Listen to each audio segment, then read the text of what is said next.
Somo letu leo nilisema kuvunja vikao vya kimashetani au vikao vya uharibifu. Katika maisha haya kuna vikao vya aina tatu kwa mimi ndivyo ambavyo nimesoma kidogo. Nimeona kuna vikao vya aina ngapi? Tatu.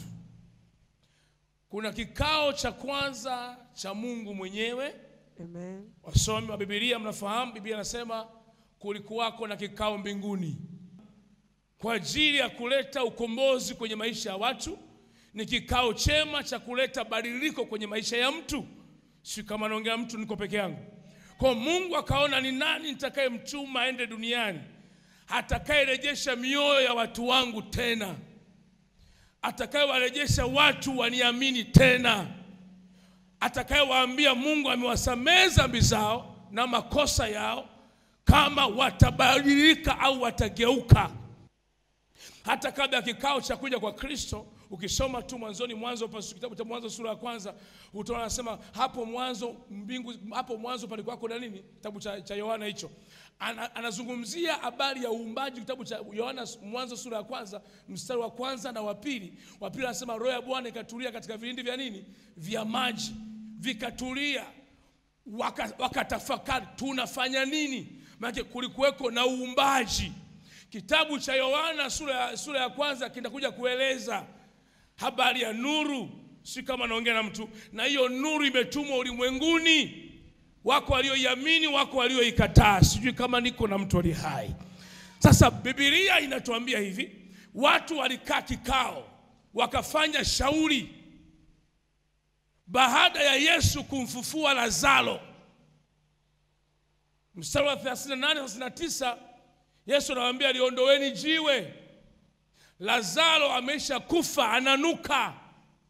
Yesu akafanya muujiza wa kumfufua Lazaro. Ingawa wakina Masa walikuwa na mioyo migumu. Ndio maana lile jiwe Yesu hakuliondoa yeye. Aliwaambia watu liondoweni hilo jiwe.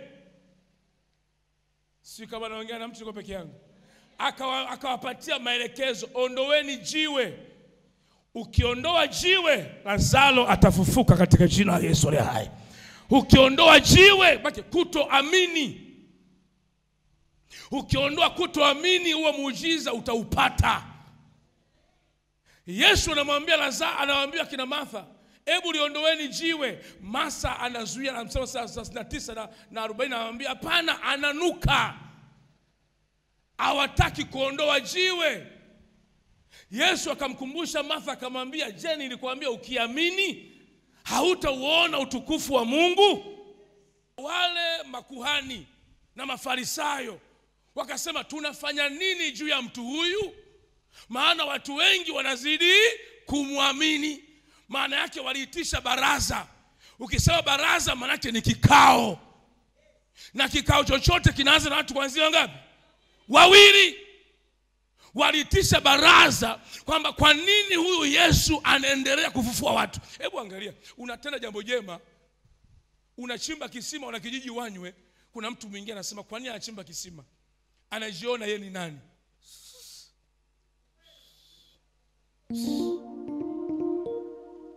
Ukianza kuona kwenye maisha yako watu wa design hizo, kuwa na akili kichwani mwako mwanangu.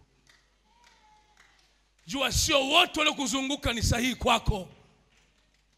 Hapa Yesu wanamkalia kikao, kwa nini kamfufua Lazaro? Ni sawa sawa mimi leo nikikuombea upone, mizimu ya kwenu na wachawi waliokuroga wanaanza kuniwangia mimi.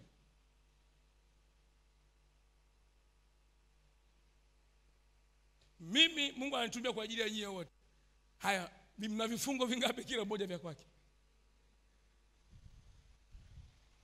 Kuna vifungo vingine vya kichawi, vingine vya kiganga, vingine vya mizimu ya kwenu imekisikia, vingine vya ardhi, mahali unakoishi.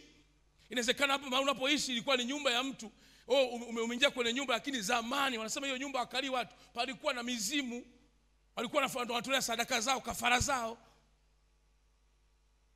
Kwa maeneo mengi ambayo huko Dar es Salaam, maeneo mengine alikuwa mapori zamani. Watu wanafanyia matambiko yao, mamibuyu yao. Kwa ndio maana kila hali unapoikamata lazima uisemeshe, lazima uisemeshe, lazima uitamkie kuondoa laana. Ndio maana kuna wengine wanajenga nyumba lakini hawakai, wanazikimbia nyumba zao wenyewe. Unje kukutana nao wao. Akiota huku joka linapita kushoto kulia, anapangisha. Wewe hautopangisha. Wewe ya kwako utakaa mwenyewe. Nyumba ya fedha yako utaishi ndani yako mwenyewe. Sijui kama namuona mtu anaenda kuongeza nyumba ya pili. Sijui kama kuna mtu anaenda kuongeza nyumba ya 3, nyumba ya 4, nyumba ya 5. Bwana kujalie mema. Wewe unaamini sema ndio. Ndio. Katika jina la Yesu. Mwambie jirani, je, unaamini? Haya, wakakaa kikao. Kwa nini Yesu kamfufua? Tuiachane na hiyo, hatuna mpango nayo sasa. Lazaro kafufuka, yuko mtaani, anaonekana. Nenda hapo Yohana sura ya 12 mstari wa 10. Yohana, watu wanapanga mpango wa kumuua tena.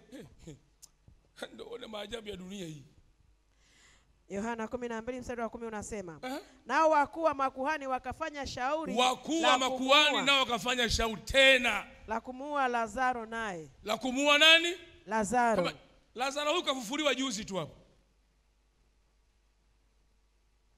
Yaani sasa na mtu wewe unapata, unaomba Mungu unafanikiwa. Unaona na mtu tunakupiga paka kanisani hapa ukafanikiwa. Baada ya kufanikiwa sana, asante Yesu, naanza kuona mambo yangu yanafanyaje? Yanaanza kuwa na mwanga. Kumbe wewe unamshukuru Mungu, kuna wengine wamechukia tayari. Kwamba kwa nini huyu sasa hivi anaweza kubadilisha mboga? Siku hizi umeona kila ukiambalisha kanguo. Mbona siku hizi vinywele kila mwezi mara hivi mara sijui kama kuna mtu ananielewa hapa. Amen. Sijui kama kuna mtu ananielewa hapa. Amen. Watoto wake anasomesha wapi? Wanaanza kufuatilia hatua kwa hatua. Bible inasema wakafanya shauri, maana yake wakakaa kikao. Huyu mtu alikufa, akafufuliwa na Yesu, si ndio? Alipofufuka Yesu kamwacha. Jamaa anataka kwa kila akipita mahali Yesu anasifiwa, anasema Bwana, Yesu amemfufua Lazaro. Yesu amemfufua Lazaro. Kwa wale watu wakasirika. Kwa nini wanamsifia Yesu? Sifa zingine wanazosifia mpendwa zinasababisha uadui kwako. Amen. Wataki tena kunielewa? Amen. Ndio maana wakati mwingine unatakiwa, kama unajua nguvu yako ndogo, tulia. Usitafute, tulia. Vita vinainuka vya ajabu ajabu wakati mwingine kwa sababu ya sifa za nini wasema? Sifa za kijinga. Tumalizie tu hapo, sema Na hata kama zikiwa sifa za kumpa Mungu utukufu, jitahidi sana, dumu katika maombi. Ndio maana wengine wakishafanikiwa dakika chache wanaacha maombi, wanajua tayari umeshafanikiwa. Kumbe vile unafurahia wewe unapoona unapiga hatua, kuna wengine wanafanya shauri. Lazaro kafufuka, watu wanakaa kikao afe tena. Ambie jirani, watu wamepanga mpango afe tena. Watu wamepanga mpango afe tena. Jamani, nashukuru Mungu nimepata kazi. Haleluya, Yesu ni Bwana. Unamtukuza Bwana. Kuna wengine amepataje kazi? Mwanangu hajapata kazi. Amepataje kazi na kati mtoto fulani hajapata kazi? Kaolewaje yeye kati watoto wangu hawajaolewa? Sijui kama naongea na watu hapa ndani. Amen. Amepataje yeye mtoto kazaaje, mimi mwanangu hajazaa? Mbona watoto wangu mimi wametulia kuliko wa kwao? Sababu zinatengeneza chuki. Mungu akupe neema katika jina la Yesu. Amen. Wewe mwana Karimeli, vikao vyao viharibike, sema fire! Mara ya kwanza fire! Mara ya pili fire! Mara ya tatu fire! Hii niunganisha neno hili. Angalia kitabu cha Nabii Isaya sura ile ya 54 mstari wa 15. Tazama yamkini watakusanyana. Kabisa hilo kikao sio kikao. Maana yake hao wanaandamana kwa ajili yako. Si kama unanielewa? Watakusanyana lakini si kwa shauri langu. Lakini sio kwa mpango wa nani? Wangu. Kanisa wangu maana yake ni wa nani? Wangu. Wa Mungu. Wamejikusanya lakini sio kwa sababu ya Bwana. Wamejileta kushindana wewe wao kama wao. Hawajatumwa. Wamejituma wenyewe. Kila aliyejituma kwako apigwe kule aliko. Kila aliyetumwa kwako akaribikiwe yeye aliko. Aliyetumwa kutendea mabaya, ubaya umrudie. Aliyetumwa kutendea hila ikamrudie. Aliyetumwa kuwekea sumu ikamrudie. Aliyetumwa kuzike akafe yeye katika jina la Yesu.